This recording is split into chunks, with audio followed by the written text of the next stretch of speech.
वैसे भी हमारे 3 मॉडल तो बड़े फेमस है, आप जानते हैं, YR और S। YRS नहीं समझे, YRP या S भी कह सकते हैं। वाई मैन की योगी मॉडल, तुरंत समाधान।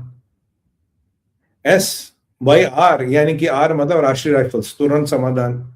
और S या P यानी कि पैरासफ, वो भी फटाफट निपटा देते, काम खत्म कर देते। तो अगर किसी को पता है कहाँ पे है, भाई बता दो, 10 लाख कमा लो। इसको तो आज भी मरना, कल भी मरना, मरेगा तो 100%। अगर यहाँ है तो वहां भी होगा तो अनमैन अननोन गनमैन के हाथ हो, कुछ न कुछ कभी उनका रास्ता काटेगा, टकराएगा, और हमारी खबर आएगी कि जिसने पाकिस्तान से ये पहलगाम का सारा नक्शा बनाया था वो गया।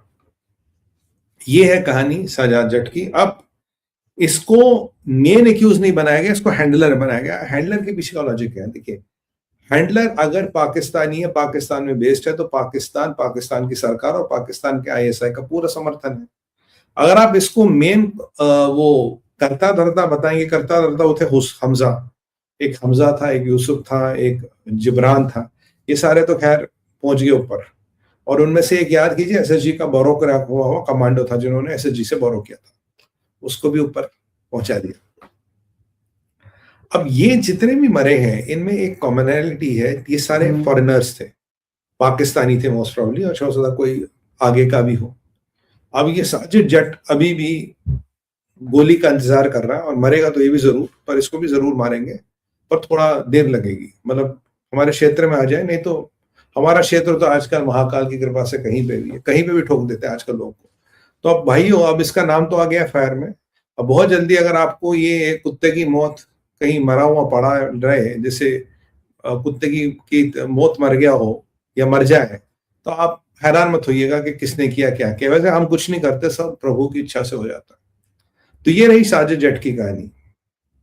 पाकिस्तान को इसमें संलग्न किया गया। TRF जो द रेजिस्टेंट फ्रंट वगैरह बनाया था, इसलिए बनाया था कि ये बताए भाई ये कश्मीरी है, ये रेजिस्टेंस है, ये कुछ नहीं है, ऐसा कुछ लफड़ा वफड़ा नहीं है, ये सब कुछ नहीं है। बट TRF को भी घोषित किया गया, लश्कर तैयबा को भी, इसको भी, पाकिस्तान का भी कहीं ना कहीं नाम है। तो ये कहानी हमारी सारी चलती रहेगी, और ये कहानी चलती रहेगी। और इसमें जो लोकल सपोर्ट था उनका भी हिसाब किताब होगा, और जो इसमें संलग्न था पूरी उम्र जेल में सड़ेगा या फांसी के तख्ते पर झूलेगा, ये बिल्कुल क्लियर है। और अब और कुछ लोग हैं पुराने कश्मीरी, जिनका भी हिसाब किताब होना, ये यासीन मलिक हो गया, ये बिट्टे कराटे हो गया, एक शायद वो भी पकड़ में आया जिसने रुबैया सईद का किडनैप किया। ये सबका हिसाब किताब, सबका स्क्रू टाइट होगा, और सबको ही प्राण पखेरु उड़ान सेवा में उनकी टिकट बुक करा के DTH में बिठा देंगे। तो ये है NIA वाला अपडेट। और दूसरा, यूएन में पाकिस्तान को जबरदस्त मार लगी। आज भारत ने यूएन में अपना स्टैंड थोड़ा चेंज किया, क्योंकि आज का जो स्टैंड है भारत का बहुत एग्रेसिव रहा है। आज भारत डिफेंसिव नहीं रहा। 2-4 चीज हुई। पहले तो बोला भारत ने, भाई ये जो यूएन है आउटडेटेड हो गया है, ये जो यूएन में कोई यूनिफॉर्मिटी नहीं, और भारत की जनता और भारत यूनाइटेड नेशन से तंग आ गया है। अगर इसको रिफाइन कर सकते हो करो, वरना जयराम जी की इन अ वे। और बोला जो दुनिया में कोई भी बड़ा कॉन्फ्लिक्ट है, यूनाइटेड नेशन उसको रिजॉल्व करने में कुछ काम नहीं कर रही, और अगर जो भी दुनिया में लफड़े हो रहे हैं, ये सब हो रहे P5 या P5 के लोगों के कारण। ये P5 क्या है? कह रहे हैं ये P5 वो लोग हैं जो पिछले 8 दशक से सिक्योरिटी काउंसिल में बैठे हैं, नए लोगों को आने नहीं दे रहे, और जो दुनिया का धीरे धीरे डिग्रेडेशन हो रहा है, ये इस P5 की अध्यक्षता में ही हो रहा है, इनके नेतृत्व में ही हो रहा है। P5 में एक कंट्री है जो भारत को P5 का मेंबर बनने से हमेशा रोकती, वो है आपका पीपल्स रिपब्लिक ऑफ चाइना। तो कहीं ना कहीं चाइना पे निशाना सीधा सीधा लगाया गया। बोला जी आप जी कॉन्फ्लिक्ट रोक नहीं पा रहे हो, आप कुछ कर नहीं पा रहे हो, तो फिर लगा निशाना पाकिस्तान पे मल्टीपल चीजों पर निशाने लगे। आज सबसे पहले पाकिस्तान को ये बोला गया, बोला भाई ऐसा है, इंडस तुम एपिसेंटर ऑफ ग्लोबल टेरर हो, तुम्हें कश्मीर से ऑब्सेशन है, जहां भी तुम्हें मौका मिलता तो वहीं अपनी दुकान खोल देते हो, कश्मीर कश्मीर कश्मीर, जैसे कश्मीर तुम्हारे बाप का हो। You are obsessed with Kashmir. अपनी पता नहीं, अपनी हमने घर में खाने को चावल नहीं है, पानी 12 दिन का बचा, कश्मीर कश्मीर की रट लगाए बैठ रहे हो, है ना भैया, ये कश्मीर छोड़ दो, तुम्हारे बस का नहीं, ये छोड़ दो कश्मीर। और फिर क्या बोला गया? बोला इंडस वाटर ट्रीटी जो है वो हमने बंद की है, और ये बंद ही रहेगी, क्योंकि 65 साल तक हमने तुम्हें मौका दिया, तुम सुधरोगे, तुम बदलोगे पर कुत्ते की दुम कभी सुधरती थोड़ी ना, कभी टेढ़ी टेढ़ी की टेढ़ी रहती है। पाइप में डालो 100 साल तक तब भी टेढ़ी की टेढ़ी मिलेगी, तुम वही कुत्ते की दुम हो, तुम कभी नहीं सुधरने वाले, इसलिए मरो। पानी नहीं मिलता, यानी कि भारत ने आज यूनाइटेड नेशंस में भी कह दिया कि इंडस वाटर ट्रीटी सस्पेंडेड होगी। भारत पाकिस्तान योग को पानी नहीं दे रहा, ये बिल्कुल अब ग्लोबल फोरम पे भी हमने कह दिया। जिसको सुनना सुन ले, जिसको जानना जान ले, जिसको मानना मान ले, ये भी क्लियर हो गया सब। अब तीसरा हमारा मरहला आता जो भी बड़ा इंपॉर्टेंट है, उसमें ये है, हमने बोला भाई ये कश्मीर वश्मीर का ऑब्सेशन छोड़ दो, तुमने हमेशा आतंकवाद को प्रोत्साहन दिया, और इंडस वाटर ट्रीटी के साथ हमने भी कहा पीछे जो यहां हजारों लोग मरे हैं वो तुम्हारे कारण मरे हैं। Pakistan has been squarely responsible for those deaths and India will avenge that.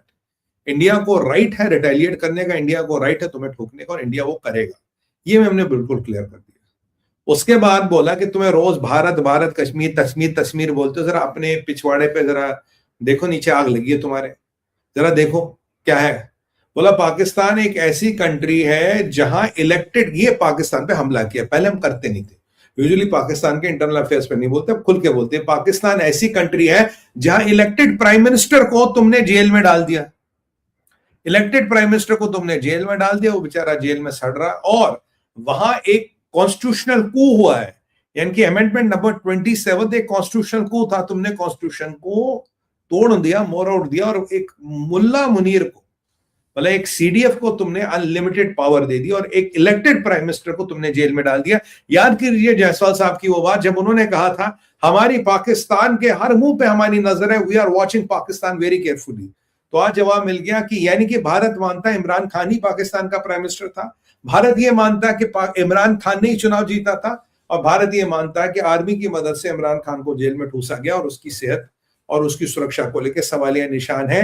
सवाल यह है इमरान खान जो जेल में बैठा है उसने कैसे पावर दी इस कॉन्स्टिट्यूशनल त्रासदी की होने की, और उसने आपने क्या कर दिया, आपने सबसे बड़ी और पावरफुल पार्टी जो इमरान खान की पार्टी है उसको आपने पाकिस्तान में बैन कर दिया। ये है डेमोक्रेसी, और ये है पाकिस्तान के पाक इरादे, नापाक इरादे। ये है पाकिस्तान की औकात, और ये है पाकिस्तान के पाक इरादे। उनको जरा ये औकात समझा दी गई है आज पाकिस्तान में हो क्या रहा है। पाकिस्तानियों तुम समझो तुम कर क्या रहे हो, क्योंकि नियाजी ने इलेक्शन जीता, वो जेल में, प्राइम मिनिस्टर तुम्हारा जेल में, इलेक्शन मैनिपुलेट हुआ, कॉन्स्टिट्यूशनल कू हुआ, तुमने अपने सीडीएफ को पूरे पावर दिए, इनके बाकी पूरी डेमोक्रेसी का हनन किया गया, और पाकिस्तान में जो सबसे बड़ी पार्टी है पाकिस्तान तहरीक इंसाफ, उसको आपने डिसबैंड कर दिया। ये तो प्लाइट है पाकिस्तान में डेमोक्रेसी की, और तुम पेल्बिसाइड की बात करो कश्मीर में।